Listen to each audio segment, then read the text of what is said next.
Hey friends, thanks for stopping by. This is my 2010 Infiniti G37x right behind me, and I need your help, so stick around till the end of the video and I'll tell you exactly what I need you to do. I'm doing something that I've never done before. I'm giving my viewers, my friends, the complete artistic freedom to decide what happens in my car. This is going to be the first part of multiple video series. I'm going to allow for 2 weeks of comments down below in this video. You guys are going to decide exactly which cold air intake I'm going to install on my car. To give you a little bit of background, several years ago I ordered a cheaper, I think it was about $70 or $80 cold air intake, no name brand, poor quality, but I just was looking to save a buck. And within a month, I actually had an issue with my map sensor. It killed my map sensor, and I did a little research and I determined that I think it was due to the oil or dirt that was getting into the map sensor. The cold air intake that I installed had an oiled filter, and so I'm thinking that that's what caused the issue to begin with. Long story short,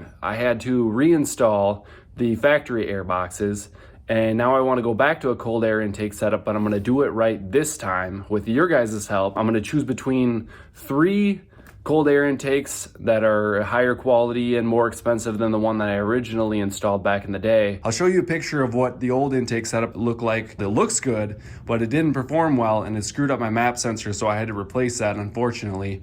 And then convert back to the factory air boxes. So right now I just have these factory air boxes.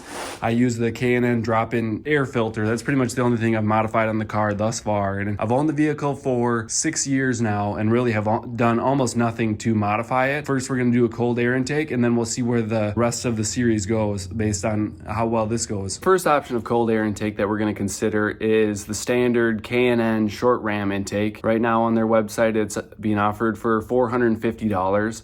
So it's not the least expensive option, and it has shown to increase horsepower. They have it dyno tuned to make sure that it's increasing horsepower, and I'll put those numbers up in the video here. One of the benefits of this intake option is option A. It doesn't require excessive installation. It all fits within the engine bay neatly, not gonna probably take me more than an hour to install this one. A quality contender, and you can't go wrong with the K&N intake. Option B is actually Z1 Motorsports, their custom intake, and this is one of the 2 options that I'm gonna talk about, that the air filter gets positioned right behind the grill. So it's actually gonna be right in here is where the 2 filters are gonna reside, right behind the grill there, which boosts the amount of cold air that it can take in. Because it's outside of the engine bay and it's being blocked by the radiator, it's gonna take in the most possible cold air, hence the cold air intake, right? So that's the second option, is Z1 Motorsports.